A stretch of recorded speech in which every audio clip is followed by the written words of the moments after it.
چلے اسی تنخواہ میں سے جب بندہ بڑے بیٹے کی شادی کر کے بہو بیاہ کے لے آئے تو پھر بھی کام چلتا ہے، اور جب اس بیٹے کو اللہ بچے عطا کر دے تو اسی گھر میں، اسی آنگن میں، اسی چھت کے نیچے کام چلتا ہے۔ تو پھر تو مان جانا کہ چلانے والا تو نہیں، چلانے والا کوئی اور ہے۔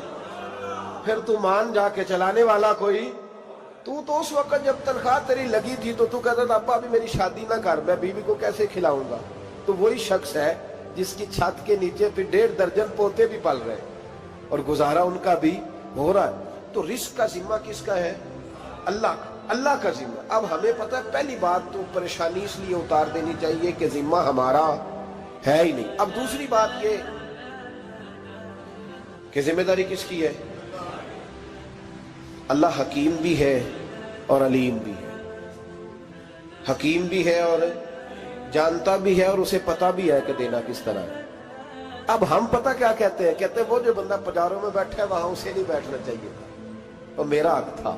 تجھے زیادہ پتہ ہے کہ اللہ کو؟ بول کے بتانا کس کو پتہ زیادہ ہے؟ کیوں جی؟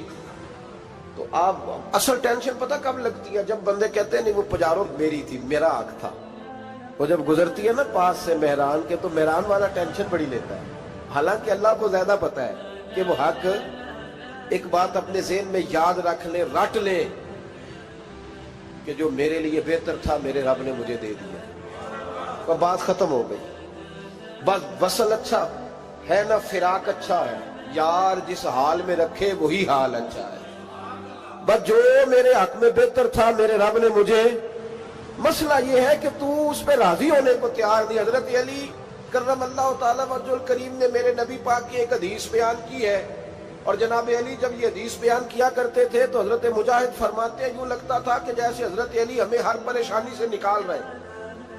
مولا علی شیر خدا رضی اللہ تعالیٰ عنہ فرماتے ہیں کہ مجھے میرے نبی پاک صلی اللہ علیہ وسلم نے ایک طریقہ دیا تھا ٹینشن فری ہونے کا، اور فرماتے ہیں مجھے تو بڑا راس آیا ہے، تم بھی اگر کر لو گے تو تمہیں بھی فائدہ دے گا۔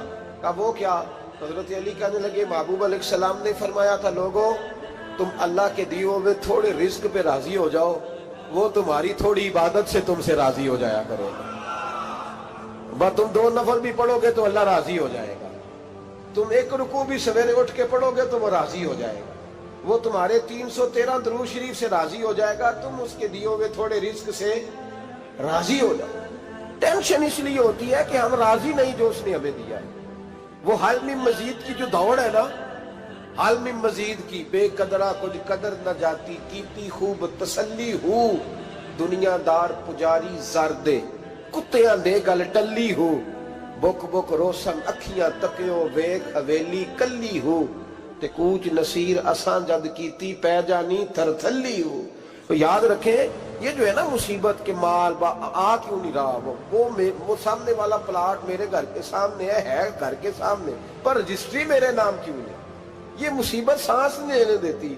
موٹر سائیکل کھڑی کرتا ہے نا جب آ کے دکان سے روٹی کھانے آتا ہے، دفتر سے گھر آتا ہے، کاروبار سے آتا ہے، تو جہاں موٹر سائیکل کھڑی کرتا ہے وہ ٹینشن بڑی ہے کہ کبھی میری ہو جائے نا یہ والی جگہ، تو میں یہاں بھی بورڈ لگاؤں اپنے نام۔ اس نے مالی پریشانی پیدا کی۔ تو جس حال میں ہے، کیونکہ تو نے اپنا یہ حال خود نہیں بنایا، جس نے بنایا ہے وہ بڑا بہتر جانتا تھا کہ تو اسی حال میں اسے اچھا لگتا ہے۔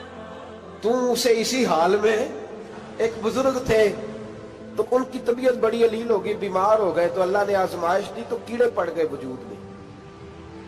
ایک کیڑا یہاں سے کھا رہا تھا، اللہ والے بڑے راضی رہتے ہیں اس کی رضا پہ، تو کیڑا یہاں کھا رہا تھا تو نیچے گر گیا، تو بابا جی نے اٹھا کے پھر وہاں رکھ لیا، کہنے لگے جب اس نے تیری ڈیوٹی مجھے کھانے کی لگائی ہے تو میں اس بات پہ راضی ہوں، تو نیچے کیوں گرتا ہے؟ بٹ ٹھیک ہے کھا، جب اس نے تجھے ڈیوٹی جو تیری لگائی۔ سالبہ بن عبد الرحمن ایک صحابی تھے، سالبہ غالباً نبی پاک صلی اللہ علیہ وسلم کی خدمت میں آئے، کہنے لگے یا رسول اللہ صلی اللہ علیہ وسلم غربت بڑی ہے، میرے لیے دعا کریں اللہ زیادہ مال دے۔ تو محبوب صلی اللہ علیہ وسلم نے فرمایا تو جس حال میں اچھا ہے وہ تیرے لیے بہتر ہے، جس میں تو ہے وہی حال تیرے لیے۔ مشکل ہے نا یہ جواب سننا۔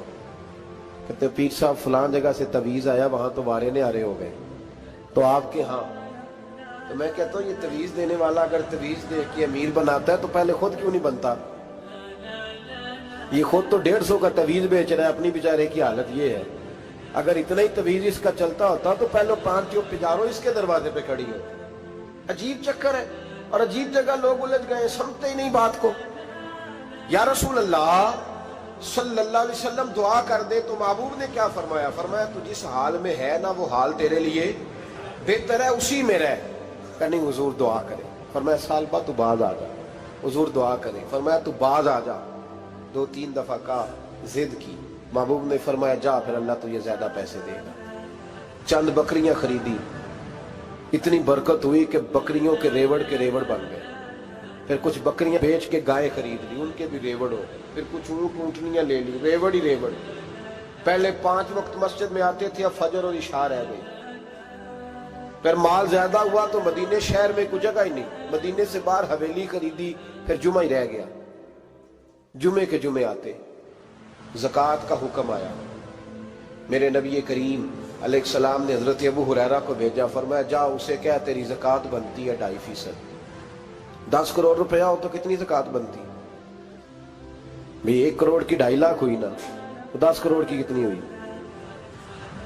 تو بڑی مصیبت ہے جب بینک سے میسج آتا ہے نا کہ 25 لاکھ نکل گیا تیرے اکاؤنٹ سے، بہت بڑی مصیبت، بڑی ٹینشن ہوتی ہے۔ ایک صاحب میرے پاس آئے، ان کی زمین اچانک مہنگی ہو گئی، اچانک پہلے کچھ 15-16 لاکھ کی ایکڑ زمین تھی، پھر وہ کروڑ کی ہو گئی۔ تو میرے پاس آئے، کہنے لگے وہ 10 کروڑ روپے بنتے ہیں تو زکوٰۃ، تو میں نے کہا آپ نے کیا کیا؟ زری زمین پہ عشر آتا ہے، اس پہ زکوٰۃ نہیں آتی، تو آپ نے کیا کیا؟ کہنے لگے وہ کچھ سوسائٹی کے رول کے مطابق میں نے فائلیں وغیرہ لے لی ہیں، اب میں نا کبھی موقع آئے گا تو ان کو بیچوں گا۔ تو میں نے کہا اب تو آپ کا یہ مال ہو گیا بزنس کا، تو اب تو اس پہ زکوٰۃ آئے گی۔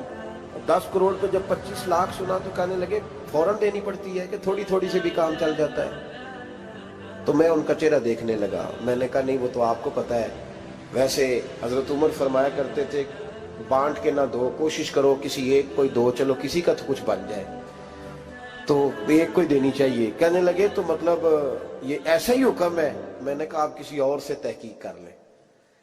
اب یہ بھائی لیتے وقت نہیں تجھے ٹینشن ہوئی کہ 15 لاکھ کا کروڑ ہو گیا، تو اس وقت ہی تو نے کہا کہ یا اللہ، تو یہ کیسی سوچ ہے مسلمان؟ کس طرح کا اس کا؟ ہمارے ہاں جب کسی آدمی پہ حالات خراب ہوتے ہیں نا، تو سب سے پہلے وہ اس طرح کرتا ہے کہ جو میں کہیں اللہ کے رستے میں دیتا ہوں پہلے اسے بند کروں۔ جس رستے تجھے آ رہا تھا پہلے تو نے وہ رستہ بلاک کیا۔ حضرت اسماء بنت ابی بکر صدیق کہتی ہیں میں حضور کو مسجد کے لیے، ادارے کے لیے، صحابہ صفہ کے لیے کچھ دے رہی تھی، تو میں نے گننا شروع کیا تو حضور مسکرانے لگے۔ حضور مسکراتے کیوں ہیں؟ تو فرماتے لگی، محبوب فرمانے لگے اسماء اللہ کے رستے میں گن گن کے نہ دیا کر، ورنہ وہ بھی تجھے گن گن کے دے گا، تو اس کے رستے میں بے حساب دے، وہ بھی تجھے بے حساب ہی عطا فرمائے۔ لیکن پہلے یہ والا پہلے دروازہ بند کرو، یہاں سے پیسے ختم ہو رہے ہیں، تو اس طرح کرنا بھائی۔ اس دفعہ سوٹ ذرا گرمیوں والے نہ خرید، لیکن جو تو اللہ کے رستے میں دے رہا ہے اسے دیتا رہے۔ لیکن ہم اپنا نقصان کرتے ہیں، زیادتی کرتے ہیں اپنے ساتھ۔ میں نے آپ کو پہلے بھی بتایا تھا پیار کی بولی ہے، پھر بولتا ہوں۔ ایک بڑے بڑے پیار والے دوست ہیں، ایک دفعہ مجھے کہنے لگے کہ آپ کئی دفعہ اعلان کرتے ہیں تو مجھے اچھا نہیں لگتا، اور آپ ادارہ بھی بہت زیادہ بننے والا ہے، بڑی چیزیں میں دیکھتا ہوں جو ہوں تو بڑا نظام اچھا ہو جائے، آپ دعا کریں اللہ مجھے پیسے دے تو میں بڑے سارے خرچ کروں گا اس کے رستے میں۔ تو میں نے کہا یا اللہ اسے 10 کروڑ دے، یہ 9.5 کروڑ تیرے رستے میں دے دے گا۔ تو وہ چپ کر گیا، جس طرح آپ نہیں کر گئے سارے، چپ کر گیا وہ بھی۔ اس نے کہا جی نہیں جی انشاءاللہ کریں گے۔ تو میں کیا پلیا جی تے دعا پہ ہوں دیا، ابھی تو وہ آئیں گے تو تب دیکھی جائے گی، تو تو یہیں اڑ گیا ہے۔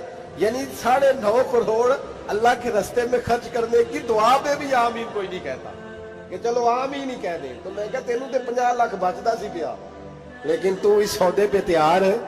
جب یہ سوچ ہوتی ہے، یہ غلط سوچ ہے، یہ بات تو اگر تے مسکرانے والی، لیکن یہ سوچ صحیح نہیں۔ حضرت عثمان غنی رضی اللہ تعالیٰ عنہ کہتے ہیں جس وقت نبی پاک صلی اللہ علیہ وسلم نے اعلان کیا نا جنگ کے موقع پر کہ 800 سپاہیوں کا خرچہ چاہیے، کہتے ہیں میرے پاس 600 کا تھا۔ یہاں ایک روایت میں حضور نے 1000 کا اعلان کیا تو میرے پاس 800 کا تھا۔ جب 2-3 دفعہ نبی پاک نے اعلان کیا تو کہتے ہیں میں نے کھڑے ہو کے کہا یا رسول اللہ پورا 800 میری طرف سے۔ کہتے میں نے 200 سپاہی کا خرچہ ادھار اٹھایا لیکن پورے 2 مہینے نہیں گزرے تھے، رب کریم نے مجھے کئی گنا کر کے پیسے واپس عطا فرما دیے۔ پر بات تو یہ ہے کہ تیری وہاں لو لگی ہو، تو تجارت کرتا ہے ان لوگوں کے ساتھ جو کیا دے سکتے۔ تو سالبہ کے پاس حضور نے پیغام بھیجا، پہلے تو کہا تیرے لیے بہتر نہیں مال، جب اصرار کیا تو بڑی برکت ہو گئی، بڑا آیا تو فرمایا زکوٰۃ دے، 2.5% زکوٰۃ ہے۔ جب سوچا کہ 5 اونٹوں پہ ایک بکری جائے گی اور بڑا سارا مجھے دینا پڑے گا، اب جب غور کیا تو یہ تو نہ کہا کہ میں نہیں دیتا۔ حضرت ابو ہریرہ سے کہنے لگے نبی کریم علیہ السلام کی خدمت میں عرض کرنا کہ میں خود آؤں گا۔ حضرت ابو ہریرہ نے آ کے عرض کی یا رسول اللہ صلی اللہ تعالی علیہ وسلم، حضور وہ کہتے تھے میں خود آؤں گا، تو کہتے ہیں محبوب نے ٹھنڈی سانس لی، فرمایا اسے کہا تھا کہ تیرے لیے مال بہتر نہیں، اب ہلاک ہو گیا ہے، ہائے افسوس ہلاک ہو گیا۔ ان کو بھی تھوڑی دیر کے بعد احساس ہوا کہ یہ میں نے کیا کیا، نبی پاک کو ہی کہہ دیا نہیں ہے، حضور کو کہہ دیا بعد میں آؤں گا۔ اب دوڑے آئے، عرض کی حضور میں سارا کچھ لے کے آیا ہوں، قبول کر لیں۔ محبوب نے فرمایا گویا بلال حبشی کی خشک کھجور بھی قبول ہے، اور صہیب رومی ایک اٹی بان کی لائے تو وہ بھی قبول ہے، اور عمار بن یاسر اور مصعب بن عمیر اگر 2 دینار دے جائیں اور کوئی پرانا جوڑا کسی سپاہی کے لیے چھوڑ جائے تو وہ بھی قبول ہے، لیکن تو اپنا لاکھوں لے کے چلا جا، تیرا کوئی نہیں قبول، معاف کر دیں۔ فرمایا جا معاف کیا، پر پیسے لے کے نہ آنا۔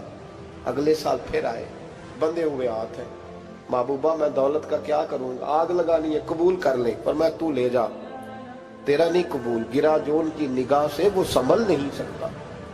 حضور نے وصال ظاہری کیا تو جناب صدیق اکبر کے پاس آئے، لاکھوں کا مال، ابو بکر قبول کر لو، تو جناب صدیق اکبر کہنے لگے اس کا کر لو جس کا نبی نے نہیں کیا، چل جا کوئی نہیں چاہیے۔ حضرت عمر کے زمانے میں قحط پڑ گیا، بارشیں نہیں ہوتی، غلہ نہیں ملتا، حالات خراب ہے، مالی طور پہ بحران آ گیا، غربتیں، مجبوریاں، تکلیفیں، آ کے روئے، عمر میرا قبول کر لو، مجھے معافی تو مل گئی تھی نا۔ فرمایا معافی اپنی جگہ پہ، پر جس کا مصطفیٰ نے قبول نہیں کیا۔ بہت سارے لوگوں کو پتہ ہی نہیں کہ ان کا قبول ہی نہیں ہوا، اور وہ الجھے ہوئے، انہیں خبر ہی نہیں کہ اصل بات کیا ہے۔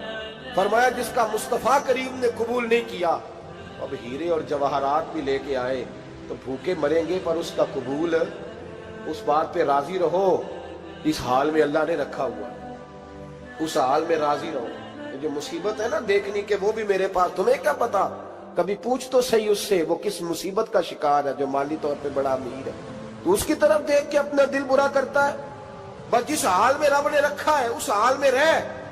حضرت عثمان غنی کے زمانے میں تو وہ وصال کر گئے، لیکن بھائی تو جس حال میں تیرا رب تجھے رکھتا ہے اس حال میں رہ، تیری مالی پریشانیاں ختم ہو جائیں گی۔ میں نے پہلے بھی شاید آپ کو ایک دفعہ کہا تھا، میں تعلیم سے فارغ ہوا تو میرے ایک استاد اور میرے کچھ دوست کہنے لگے افریقہ آ جائیں آپ، بھائی بہت بڑا ادارہ ہے، اس کو چلائیں، اس کو سنبھالیں۔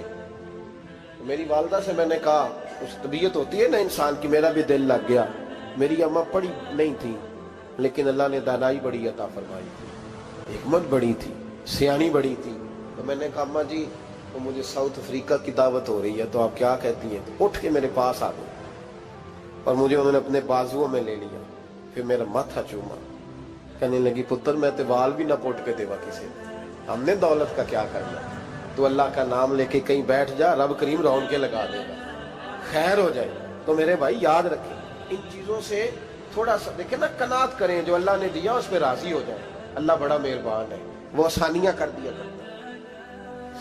تو یاد رکھیں میرے رسول کریم علیہ السلام نے ایک تو ہمیں درس یہ دیا ہے کہ تو سمجھ جا، قرآن نے ہمیں بتایا ہے کہ روزی تیری ذمہ داری نہیں، روزی کس کی ذمہ داری ہے؟ اللہ کی۔ اور دوسری بات یہ کہ جو اللہ نے تمہیں دیا ہے اس پہ تو راضی ہو جا، تیری مالی پریشانیاں ختم ہو جائیں۔ اور پھر حضور صلی اللہ علیہ وسلم نے فرمایا مذہبی طور پر جب دیکھو تو آگے دیکھو، اور دنیاوی طور پر جب دیکھو تو پیچھے دیکھو، پریشانی ختم ہوگی۔ مذہبی طور پر جب دیکھو، جو 5 نمازیں پڑھتا ہے وہ تہجد پڑھنے والے کو دیکھے، اور جو تہجد پڑھتا ہے وہ اشراق چاشت پڑھنے والے کو دیکھے، اور جو بندہ اشراق اور چاشت پڑھتا ہے پھر اس کو دیکھے جو سارا دن مصطفیٰ پہ درود پڑھتا ہے۔